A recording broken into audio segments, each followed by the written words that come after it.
Thank you, Ben. I know we're hitting you with a lot of information in a condensed period of time, but we're in a home stretch now. Our cleanup hitter is Vicari.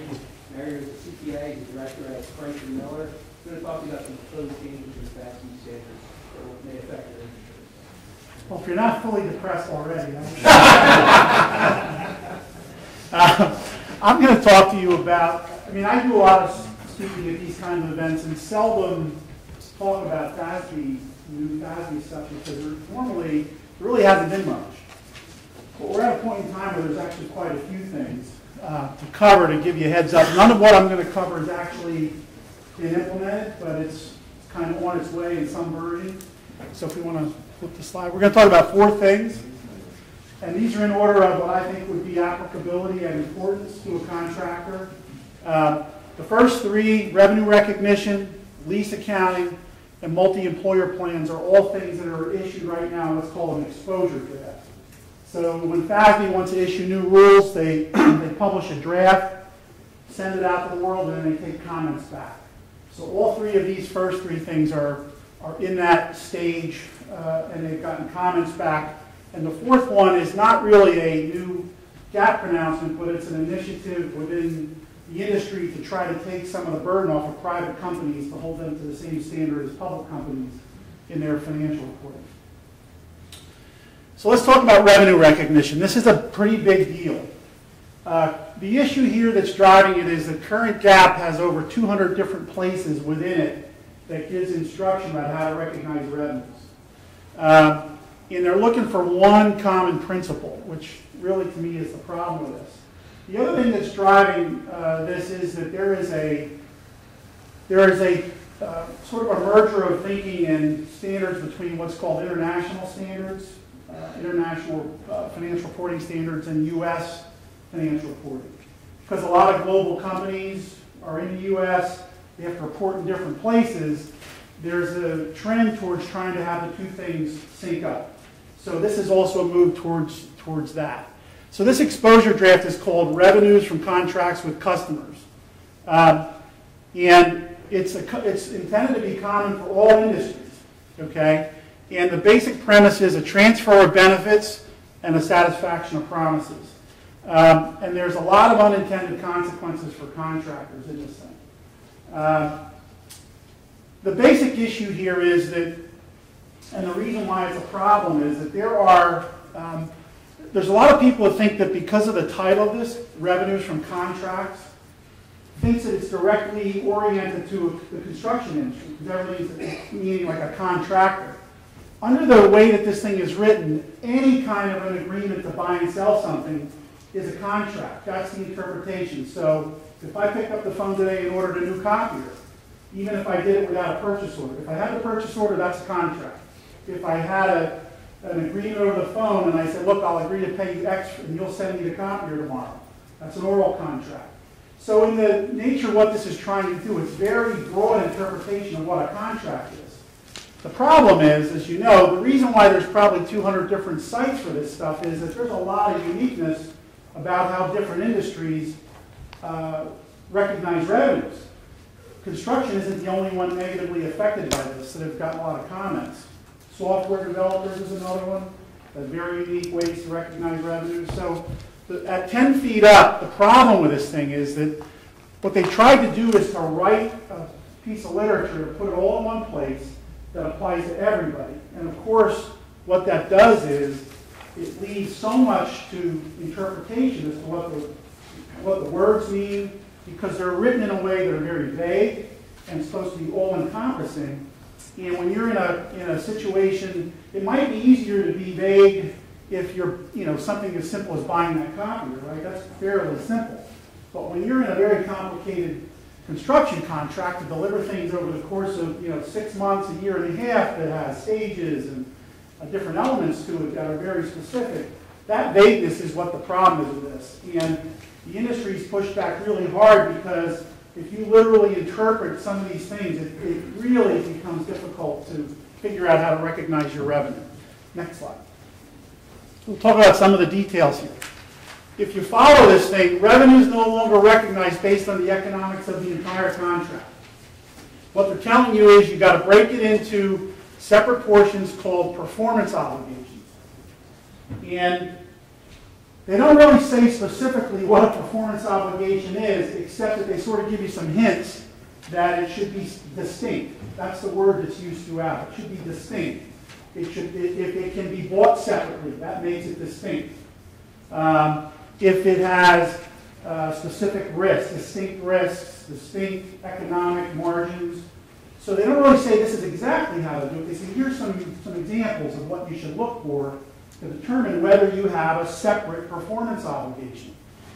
And the other thing that's significant here is that, as you know, the current literature here is SOP 81.1. That's what drives, you know, the revenue recognition for a construction company. It's been around a long time, seems to work. And what that literature says is that you find a unit of performance. Most people use costs incurred, but you could use units of production, you could use anything to determine your revenues.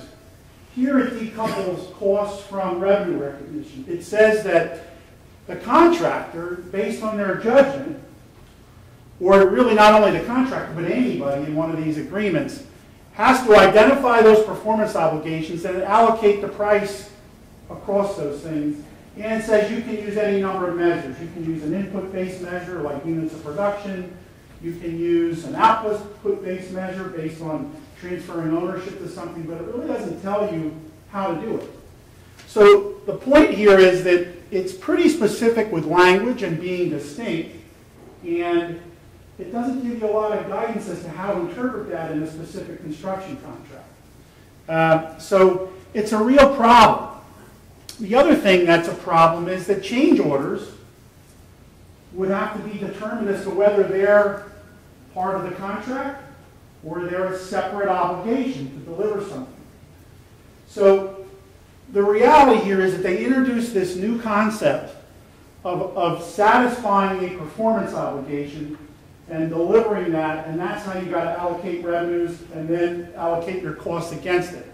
Now, you can change the slide.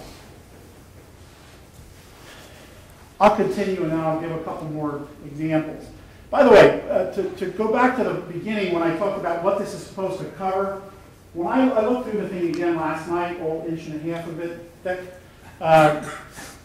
I found one example of a construction contract in the document of an example of how to handle a construction contract, and it's about a half of a page. It's not a lot of thorough instruction about how to handle the complexities of being a contractor. So it clearly wasn't written. It clearly was written to include everything, but not really specifically construction. Another element of this would be that, as you know right now, if you have a loss in a contract, you've got to recognize it up front. When you realize you have a loss, you're required to book the loss. In this literature, if you have a loss on one element of the contract, you're required to book the loss on that part of it, even if the entire contract is supposed to be profitable. In other words, you've got to break up the economics of the contract, and you would be required, literally, to record the losses on one element when, in fact, the whole contract could be profitable because there's other elements that have profitability associated with it. So I think it's a little bit crazy.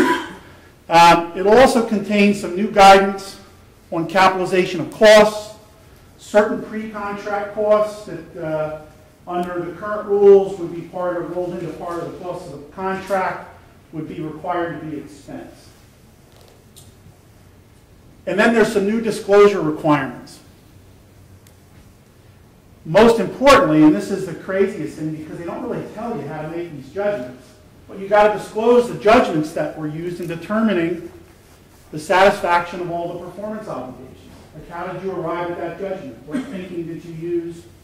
How the liabilities are measured when a loss is anticipated. And here's an interesting one. You got to provide a disclosure, I guess the bonding guys are going to like this, of your net open contract positions from the last reporting date to the current.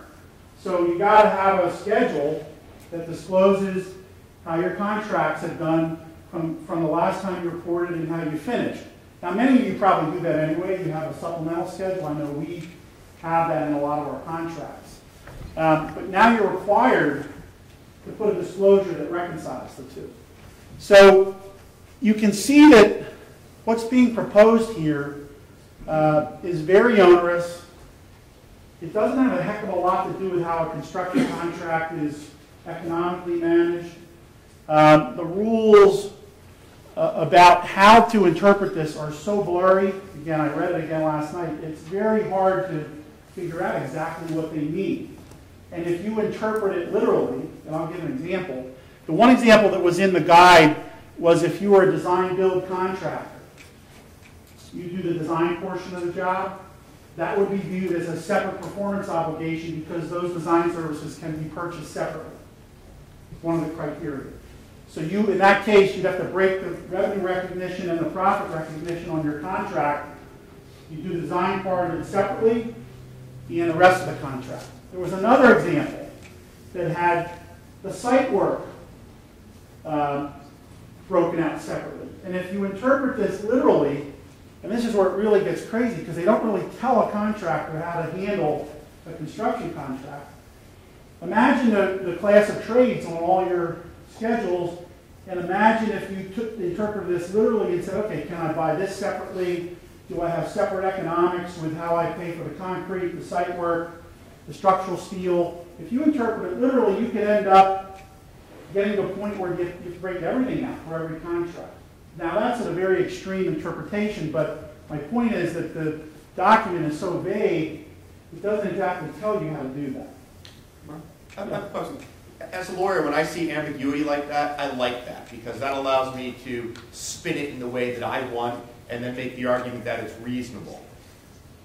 It doesn't sound like you were enamored by the ambiguity here. I'll tell you why. You can go to the next slide. I think it's the one here. Here's the big issue. It's so ambiguous that a guy like Dave Kane, Tom Littlefield's gone. Outside readers of the report, first of all, in construction accounting, the way you estimate revenues and things, there is a basic standard. It's very narrow and specific to a contractor. Even with that, arguably there's a lot of latitude, and you've got to make a lot of judgments and estimates in how you recognize your revenues on a multi-period contract. The problem is that this is so vague that what's likely to happen is one company's interpretation of how to do this is going to vary drastically from company B. And so when Dave's trying to figure out the bonding capacity, it's going to be very difficult to figure out, well, what did company A do versus company B, and what does that mean to the results? That's the reason why it's tough. I mean, construction has a lot of estimates just by the nature of the contract. And so when we advise clients about this, we're looking at the reasonableness of it. We're looking to see, whether they have a history of fade and, whether their estimates are reasonable. And so there's already a lot of that goes into it. But generally speaking, I would say how many contractors are use cost to cost, percentage completion? Just a quick show you. You use your cost to measure your revenue recognition. Yeah. That's a high percentage of people use, probably 95%, if not more, use cost to cost, percentage completion to recognize revenues. Well, here, there's a wide open field as to how to do it, even though current standards don't tell you must use cost to cost. And you're not precluded from using cost to cost here, but the issue is how you break these contracts up into pieces is what's going to make it hard. Somebody had a question. Can't you reasonably accomplish this with a schedule of values, breaking out from a GC perspective, breaking out all the trades, or from a subcontractor perspective like us, breaking out material, subcontractors, labor, etc., and keeping track of your percent complete on each of those items as you would when you're submitting an AIA with a schedule of values for your billing? Wouldn't that's what I hear, that's what I interpret when I hear you explain this.